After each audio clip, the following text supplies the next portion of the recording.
2020 Employee Training, COVID-19, Worker Health and Safety, effective date September 4th, 2020. Module 1, Introduction and Health and Safety Overviews of Protocols for COVID-19. Introduction Overview. The 4 modules are an Upper Canada District School Board training resource to provide COVID-19 training to all teachers, education workers, and office staff. This is mandatory training, is designated for training on health and safety protocols in response to the COVID-19 pandemic. If you have health and safety questions or concerns specific to your workplace, please contact the school principal or your supervisor.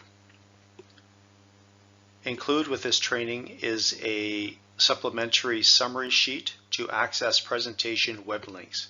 Please note that reviewing the web links is not required.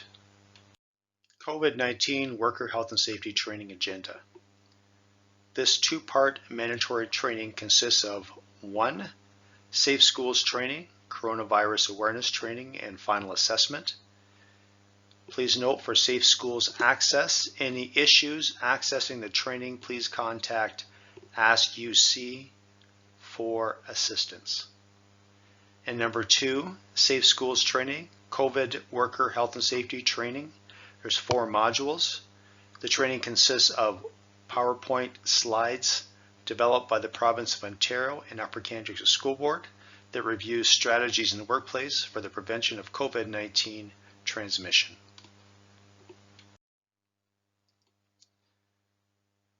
Health and safety protocols for COVID-19 from the Province of Ontario and Upper Canada District School Board.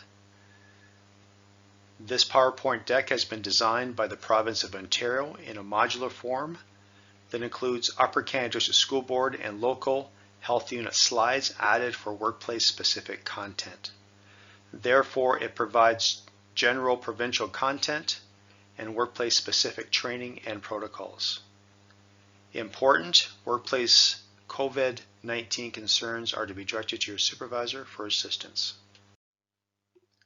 Module 1. Health and Safety Overview of Protocols for COVID-19. Resource Overview. This resource is intended to support school boards and is based on the government's Guide to Reopening Ontario Schools as of July 30th, 2020. Relationships between the schools and local public health units are crucial in navigating the complex and evolving COVID-19 environment, including the reopening of schools. In the event of any conflicts between this resource document and any orders or directives issued by the Ministry of Education, Minister of Health, or the Chief Medical Officer of Health, the order or directive prevails. The Occupational Health and Safety Act, subsection 2.2, states that despite anything in general or a special act, the provisions of the Occupational Health and Safety Act and the regulations prevail. Stopping the spread of COVID-19. According to the Public Health Agency of Canada, steps to reduce the spread of COVID-19 include practicing physical distancing. If not possible, wear a mask. Wash your hands often with soap and water for at least 20 seconds. Use an alcohol-based hand sanitizer containing at least 60% alcohol if soap and water are not available. Try not to touch your eyes, nose, or mouth. Avoid contact with people who are sick. Cough and sneeze into your sleeve and not your hands. And if you feel sick, please isolate. Stopping the spread of COVID-19 continued. Stay home if you display any symptoms of COVID-19 and use Ontario's self-assessment tool.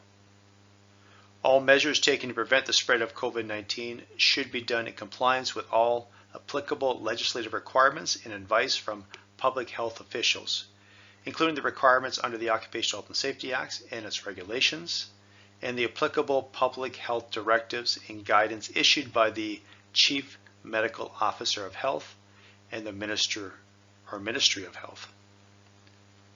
According to the Ministry of Health and Long-Term Care, droplets and contact transmission is a spread of infection by touching secretions contaminated by the virus or through respiratory droplets that land on the face, eyes, nose, and mouth.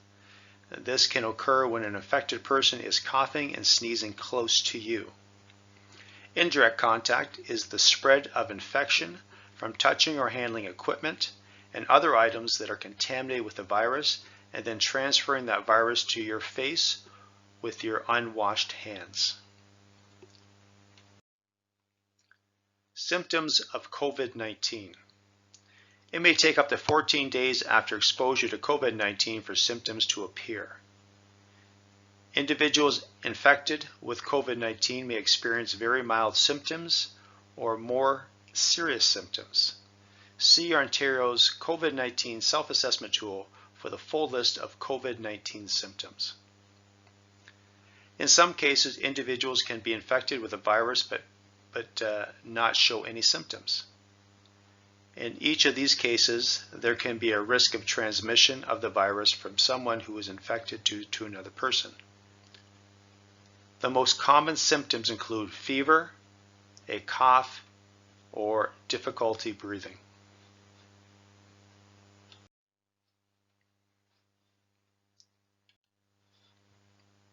Engaging parents and the community. In the upcoming school year, school staff are expected to engage with parents in the community through virtual online meetings, emails, and phone calls. If virtual meetings are not possible, an in-house meeting can be arranged that adheres to health and safety protocols. This includes school council meetings. To ensure we continue to support students and families to make decisions that work for them, in-person school attendance will be optional. Key times will be identified when parents can choose to integrate their children in-person instruction. Teachers and principals are encouraged to inform parents of school safety tips and precautions, as well as student transportation protocols to spread awareness. Parents are encouraged to provide their own masks from home to their children, and school boards will provide masks for students who need them. Staff and parents and guardians should be directed to consult their health providers and be provided with information about COVID-19 testing locations.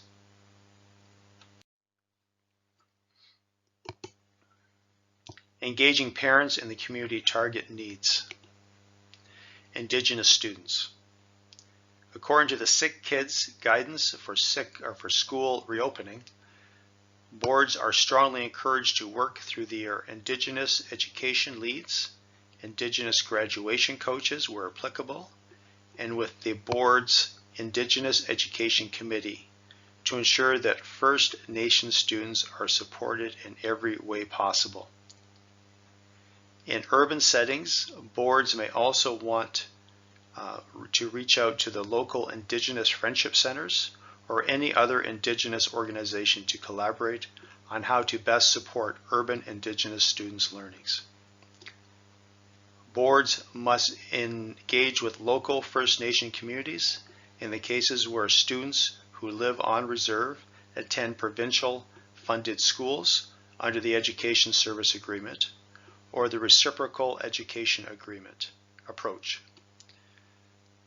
To support First Nation students' continued access to learning, whether the student will be attending school in person or participating in a virtual learning while remaining on reserve.